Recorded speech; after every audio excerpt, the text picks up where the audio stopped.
Assalamualaikum warahmatullahi wabarakatuh. Salam Mula Jaji. Dikisahkan, Idatok Ripagentungan bersama Ilok Mok Riantang. Pada suatu hari datanglah Idatok Pagentungan di kediaman Ilok Mok Riantang, dan ia pun berkata kepada Ilok Mok Riantang, "Tujuan saya datang ke sini itu, terkait tersebarnya berita tentang Yusuf yang telah tumbuh dewasa, juga telah menjadi harapan dan tumpuan keluarga. Maka pergilah engkau menemuinya untuk mengajaknya kemari agar kita bisa saling bertukar pikiran." Lalu, berangkatlah Ilok Mok Riantang untuk menemui Yusuf. Dan setibanya di sana, ia pun bertemu dengan Yusuf. Dan berkatalah Ilok Mok Riantang kepada Yusuf, "Hai cucuku, engkau dipanggil oleh nenekmu Idatok Ripagentungan." Yusuf berkata, "Baiklah Nek, memang saya akan ke sana mengunjungi nenekku di Pagentungan." Lalu pergilah Yusuf ke Pagentungan menemui neneknya. Dan setibanya di sana, mereka pun saling berhadapan.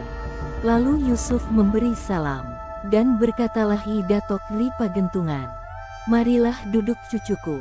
Yusuf pun duduk. "Saya menyuruh Ilok Mok Riantang untuk memanggilmu, karena saya telah mendengar ilmumu telah sempurna. Namun, baiknya kalau kita bertiga pergi menuntut ilmu di dalam Sulawesi ini." Dan berkatalah Yusuf, "Baiklah Nek." Lalu mereka pun berkemas. Setelah mereka selesai berkemas, mereka pun menentukan waktu yang baik, lalu mereka bertiga pun berangkat. Ketika mereka meninggalkan goa, mula-mula mereka ke Bulu Saraung.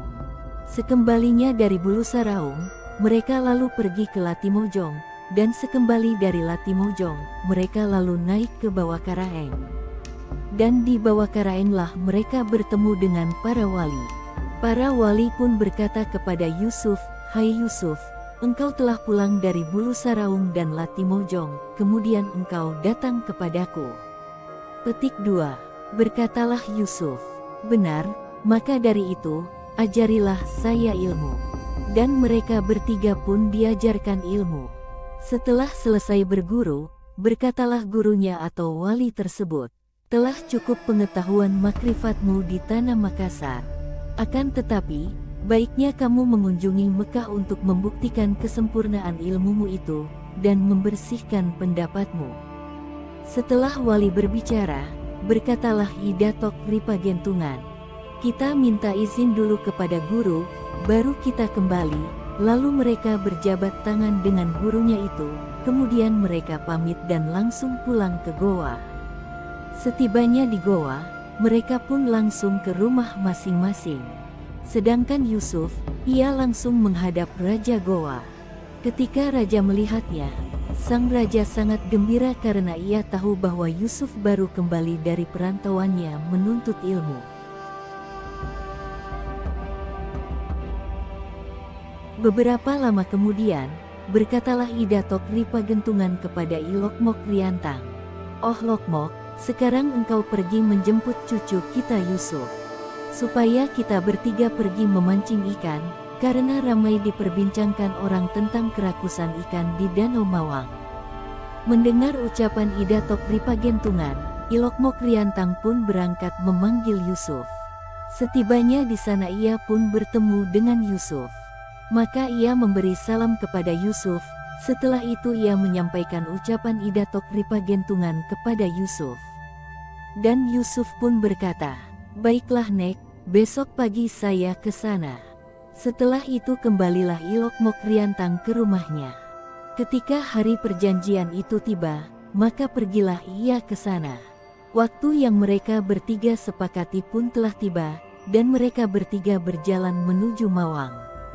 Setibanya di Mawang, mereka bertiga memancing, dan betul adanya, ikan-ikan sangat rakus memakan umpan, sehingga tak diketahui berapa banyak ikan yang diperolehnya. Dan waktu asar pun tiba, guntur menggema dan kilat pun bersahutan, kemudian turunlah hujan rintik-rintik.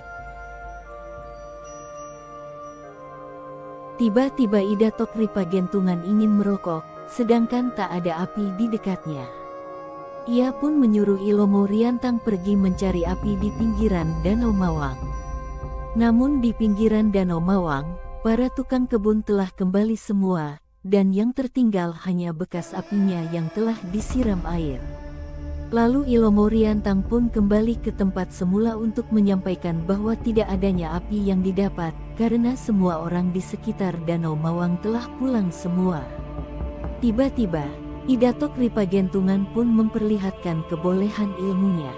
Sebelah tangannya memegang jorang dan sebelahnya lagi memegang rokok, lalu dibakarnya rokok itu melalui tetesan air hujan gerimis. Dan dengan kebesaran Allah, rokoknya pun menyala. I Datok Ripagentungan pun merokok tanpa mengajak Ilomo Riantang. Tidak berselang lama, Ilomo Riantang pun memperlihatkan juga ilmunya. Ia lalu menyalakan rokoknya menggunakan kilatan petir. Dan dengan kebesaran Allah, rokoknya pun menyala. Keduanya pun merokok tanpa mengajak cucunya itu. Adapun Yusuf ketika melihat tingkah laku kedua neneknya itu, ia pun diam-diam memperlihatkan ilmunya. Ia meletakkan jorangnya di tengah pematang, lalu ia berjalan ke dalam danau hingga air sampai membasahi celananya, dan di sanalah ia menurunkan rokoknya ke dalam air danau itu hingga sampai di pundaknya, kemudian ia menarik tangannya naik di permukaan air.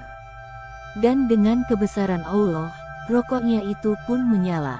Lalu, ia berjalan sambil merokok kembali ke tempat jorangnya. Mereka bertiga pun kembali memancing sambil merokok. Setelah itu, berkatalah I Datok Ripagentungan, "Oh cucuku Yusuf, kemarilah engkau di dekatku, saya ingin berbicara kepadamu." Yusuf pun lalu meletakkan jorangnya kemudian pergi di dekat kedua neneknya itu. Mereka pun duduk bertiga. Dan berkatalah I Datok Ripagentungan, "Kusampaikan kepadamu wahai cucuku, sebaiknya engkau pergi ke Mekah, atau Tanah Suci, untuk mencari kebenaran tentang ilmu kita bertiga. Karena kita bertiga memperoleh ilmu yang sama dan itu dari guru yang sama, namun dalam kenyataannya ilmu kita masing-masing berbeda dalam penerapannya. Benarlah kata orang bahwa biji ilmu itu ada di Sulawesi, akan tetapi intinya ada di Mekah.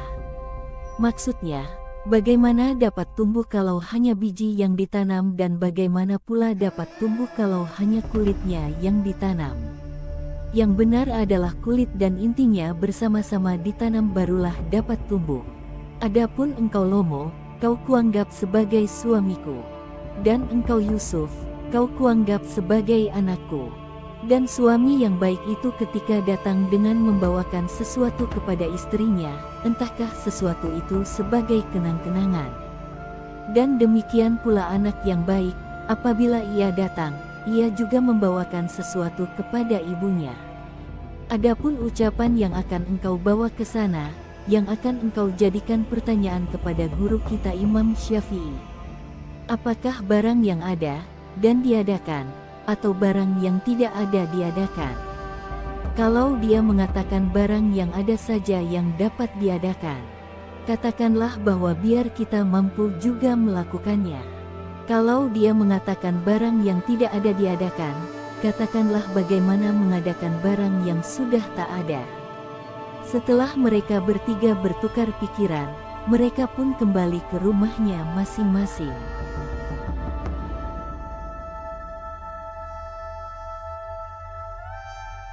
Terima kasih. Salamak kito pada salamak. Assalamualaikum warahmatullahi wabarakatuh.